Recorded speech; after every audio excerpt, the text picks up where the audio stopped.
Okay, great. My name is Bruce Ralston. I'm the Minister of Forests. It's an honor to be here in Prince George on a gorgeous sunny day at the BC Natural Resources Forum. I'd like to acknowledge that we're gathered here on the traditional territory of the Lheidli T'enneh First Nation. I am joined by several speakers and my new colleague appointed on Monday by the Premier, Andrew Mercier, who is the Minister of State for Sustainable Forestry Innovation. My colleagues Brenda Bailey, Minister of Jobs, Economic Development and Innovation, and Rolly Russell, Parliamentary Secretary for Rural Development. We also have here with us Kamal Sanghera, the Executive Director from the SAN Group, and Bhavjit Tandhi, the CFO for Richmond Plywood. So thanks very much for everyone for being here. I'm going to turn it over to my colleague Brenda Bailey, Minister of Jobs. I've got a little bit more that I'm supposed to say. We're here, as you probably are aware, and have been notified, for an announcement about new projects from the BC Manufacturing Jobs Fund that will support innovation, create jobs, and help and diversify and foster sustainable economies in every corner of the province. So at that, now I will turn it over to Minister Bailey. Where you go.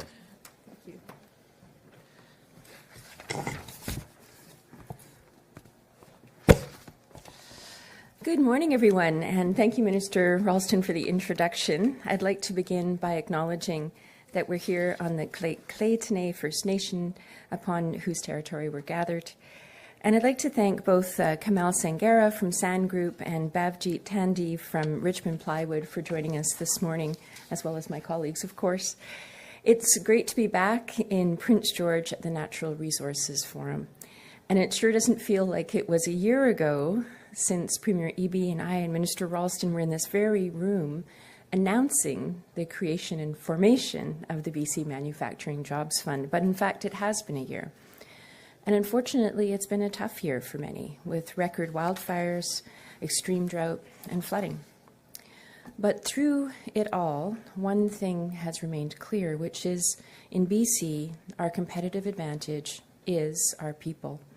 Our province is incredibly diverse, and so are our businesses and their employees. We have some of the most talented, accomplished, and innovative people here in our province. Ongoing shifts in the markets, combined with global uncertainty and inflation, have shown us that we're stronger when we work together. We need to diversify our economy through clean and inclusive growth. We can build on BC's strengths as a clean energy powerhouse. We've got one of the continent's leading climate action plans. And our resource workers are absolutely critical to our success in continuing to build the new clean energy economy. We'll keep creating and protecting sustainable, well-paying jobs in every corner of this province. These are the type of long-term jobs that support communities in the growing number of families who live there. We want jobs that will help industries remain viable, so the next generation will have the same or better opportunities that we do today. I myself come from a forestry background. I grew up in a forestry town, and the forestry industry supported my family. And I believe in this industry. I know firsthand the value of stable, well-paying jobs for families, for communities, and for our province. And I believe it's government's job to put people first. It's a central principle of our Stronger BC Economic Plan, and it's what the BC Manufacturing Jobs Fund is really all about. Having the backs of BC workers and companies so they can continue to do what they do best, help build a stronger British Columbia for everyone. We designed the BC Manufacturing Jobs Fund to be open and responsive to the needs of every community, targeting investments that you tell us are right for your community.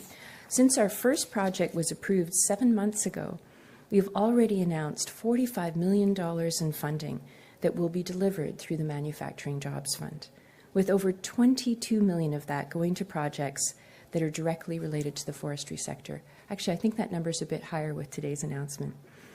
Our funding has helped value-added wood producers like Kinsole Timber Systems in Mill Bay build a prefabrication facility that will increase their mass timber production. Mass Timber can help build the homes that people need everywhere in BC while contributing to our vision of a high-skill, low-carbon economy. It will grow the industry, create excellent jobs, and support communities across the province. We're providing funding to Woodstone Specialties near Armstrong to support advanced manufacturing and new production lines in their value-added facility, helping them to meet increasing demand. S&R Sawmills is getting funding to install an automated trimmer, sorter, and stacking line at their Langley mill so they can create higher quality products using second growth timber. These are just a few examples of what we're doing through the BC Manufacturing Jobs Fund, and I'm excited to tell you we're just getting started. Which brings me to the reason that we're all here today. I am very pleased to announce we're supplying $8.6 million through the BC Manufacturing Jobs Fund to 8 new capital projects that will create and protect hundreds of forestry-related jobs. $2.5 million will be going to Sand Group's project in its value-added plant in Port Alberni. This project will create 30 new jobs and see them upgrading equipment that diversifies fiber sources and uses a fraction of the fiber that they now do to create engineered cedar products. $2.3 million is for Richmond Plywood's project to install new equipment and technology that increases efficiency, reduces reliance on old-growth fiber, and reduces waste, and creates 14 new jobs while upskilling 24 current employees. Both Camille and Bavjeet will speak a little bit more about each of their projects in just a few minutes. There's also close to $1 million going to Coast Tsimshian Resources that will help create a new business stream for the Laxqua Lambs Band and will create over 100 jobs for this First Nations community. Clean and inclusive ventures like the 8 we're announcing today show that our resource sector are making the right choices, that create opportunities that will make a difference now and for the future of our beautiful province. And our government is very pleased to partner with them. By supporting our forest sector transitioning to value-added wood production, we can make the best use out of every tree harvested from our forests to ensure that our cleaner future is one that we build together. We're working hard to build on our strong economy while also delivering results for people in BC. And whether that's projects in Canoe or Creston or Port Alberni that have already created and protected jobs for people in those communities, or the many manufacturing job projects that we'll be announcing in the future, we'll keep working with companies in the natural resources sector to strengthen businesses and communities all across the province. We're taking action for you, and we'll keep taking action that helps shape a strong resource sector for today and, importantly, for future generations, because an economy that's built for all is an economy that's built to succeed. Thank you very much.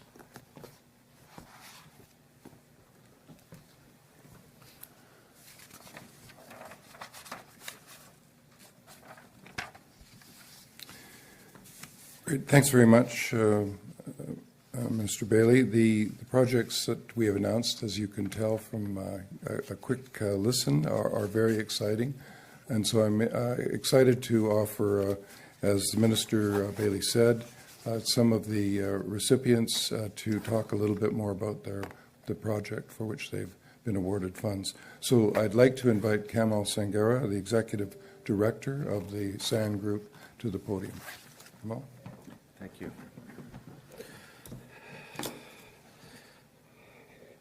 Thank you, Minister Ralston. I stand before you today with immune gratitude as we accept the manufacturing funding. As one of the proud owner of Sand Group, we have devoted our lives to the advancement of the forest industry. It is not merely a business for us. It is a passion. Over the years, our journey has been one of the delegated and investment.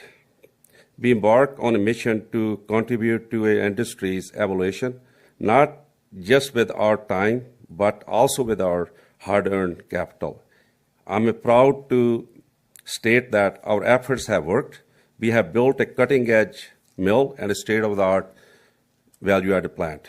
Our vision was ambitious: to establish one of the most innovative value-added wood product companies globally. Globally, the journey through challenges has been rewarding. 2023 was a very challenging year due to the fire in Cameron Lake and the highway shutdown. And now, with the support of the manufacturing funding, we have help in achieving our vision. The manufacturing commitment to the entrepreneurship represent hope for innovators like us. This support not only accelerate our progress, but solidify our belief that entrepreneurs can flourish with the backing of a forward-thinking government. We are not just building a business, we are building opportunity, jobs, and a value-added future that will benefit our province and the generation to come. Thank you, Premier Abbey, Minister Ralston, Minister Bailey, and the manufacturing team for being a catalyst in our journey. We are excited about the road ahead. Thank you. Thanks very much, Kamal. The next speaker is, please welcome Bhavjit Tandhi, who's the Chief Financial Officer for Richmond Plywood. Hello, everyone. So just to tell you a little bit about Richmond Plywood. We were founded in 1956. Richmond Plywood Corporation, better known as Rich Ply, is a leading manufacturer and distributor of high-quality plywood products. Headquartered in Richmond, British Columbia, we manufacture a full range of quality softwood plywood from sheathing to high-end specialty panels. Rich Ply's mandate is to stand at the forefront of the wood manufacturing industry, taking pride in turning BC wood into high-quality Canadian plywood while ensuring the highest standards in sustainability and environmental stewardship. Rich Ply operates a state-of-the-art log processing facility equipped with the latest environmental friendly technology and equipment. We are an employee-owned cooperative employing over 400 people, including 250 shareholders who work within the production team, aiming to provide the highest quality products to customers around the world. Thank you, Minister Bailey, Minister Ralston, and the whole Manufacturing Job Fund team for choosing Richmond Plywood as a recipient of the Manufacturing Job Fund. This funding will be used towards our approved capital projects, which include an automatic layup line, automatic patch line, and a composer. The project entails acquiring and installing innovative equipment to enhance Rich Ply's value-added manufacturing process and improve the quality of our plywood products. It will enhance the usability of second growth fiber by streamlining the repair and upgrading processes, reducing wastage, and improving the overall productivity. The project will drive operational efficiency, reduce our carbon footprint, and allow us to produce high-quality, value-added products with lower quality inputs. Provincial MJF funding is crucial, as the need for value-added plywood products is increasing rapidly. So by embracing this project and aligning with Rich Ply's production processes with the BC government's goals and policies around forestry, Rich Ply can ensure the sustainability of 400 plus jobs and the creation of 14 additional new jobs. Through the continued positive outcomes of Rich Ply's investments into new, safer, and innovative technology, those currently at Rich Ply will wholly benefit from this project, contributing to long-term, well-paying, secure jobs in the Lower Mainland region. This funding is fantastic news for us and will help Rich Ply grow to its full potential. We gratefully acknowledge the financial support of the Province of British Columbia through the Ministry of Jobs, Economic and Development and Innovation. Thank you. Thanks very much, Bhavjit.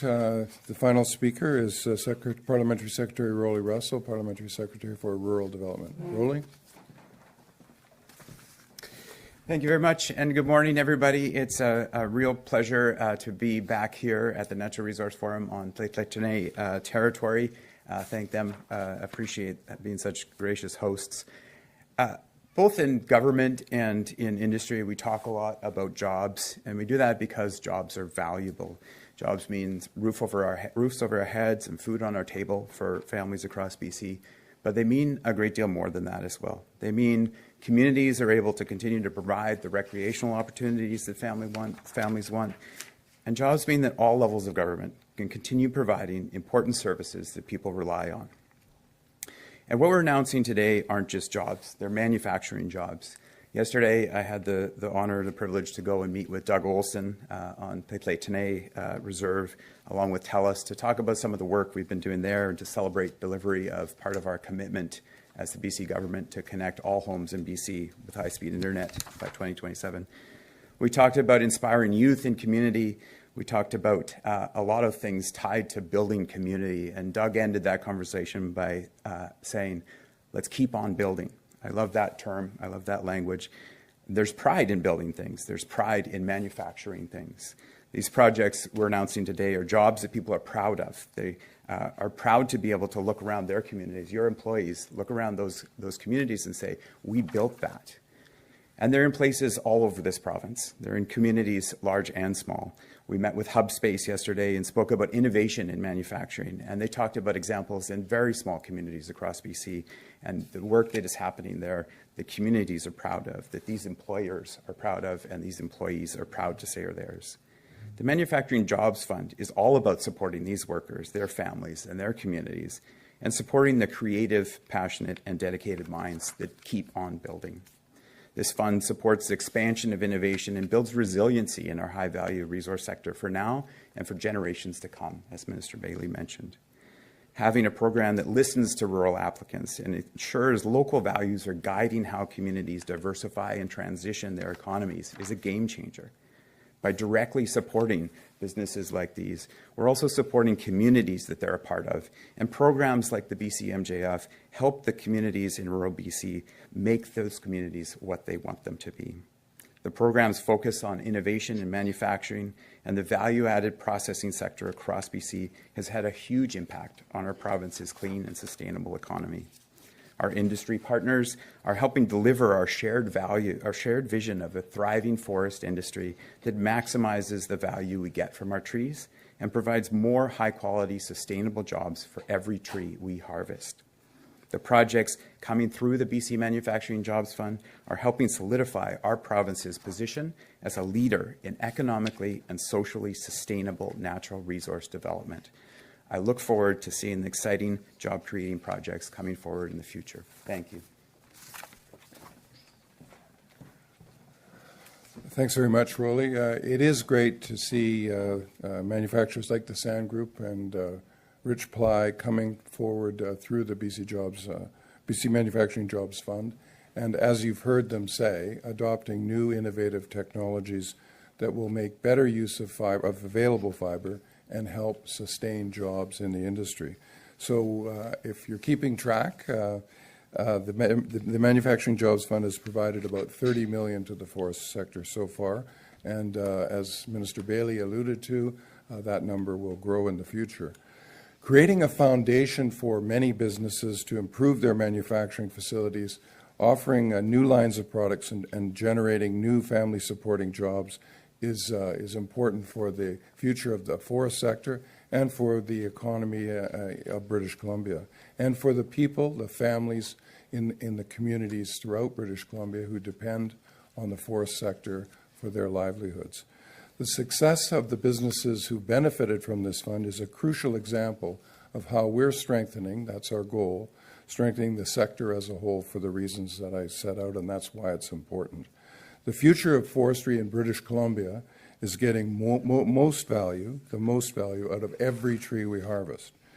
And as I think we know, you probably all know, is that our value-added manufacturing sector is full of creative and innovative people. By supporting their leadership, we are laying the foundation for a sustainable forest industry now and for generations to come. So that concludes our announcement for today. Thank you for coming. I'll now invite Minister Bailey back to the podium for any questions that you may have. Thank you. A reminder to media on the line, please press *1 to enter the queue. You'll be limited to one question and one follow-up.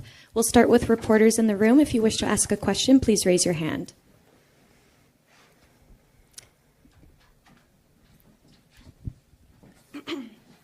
Hi, I'm Hannah from the Prince George Citizen. I was just wondering if any of this money is earmarked for businesses locally around Prince George or in the northern BC region, and if so, how important do you see value-added manufacturing for our region specifically as well? Hi, good morning, Hannah. Thanks very much for the question.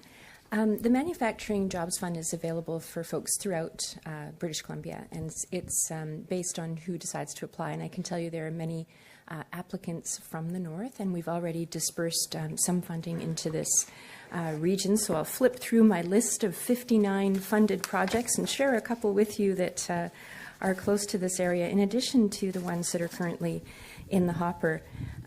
We have funded Monster Industries, who are actually building kilns, and kilns are a very important part of the ecosystem and provide drying functionality. So that's in Terrace and the North Coast.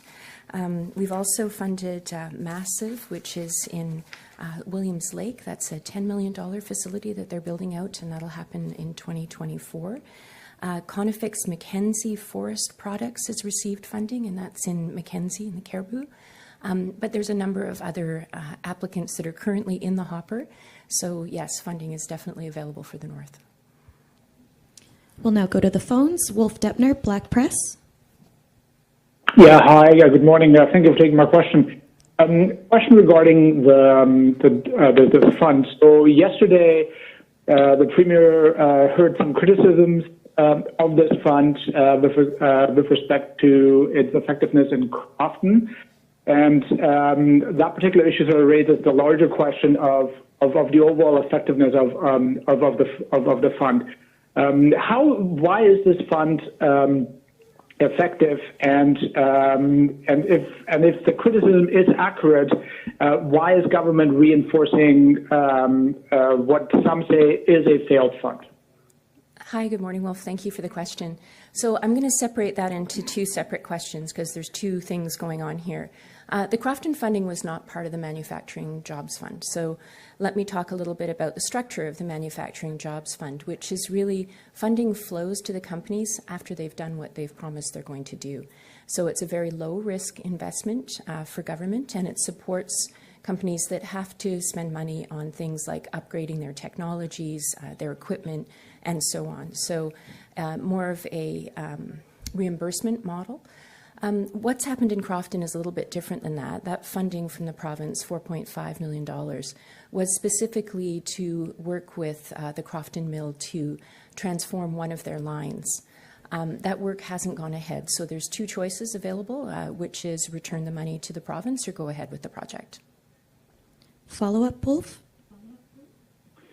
Just looking ahead, and this might be a question for Minister Ralston, what are the expectations for the forestry sector in light of some of the information concerning drought, concerning wildfires, some 100 wildfires still burning, and the possibility of a wildfire season that is on par, perhaps even worse than last year.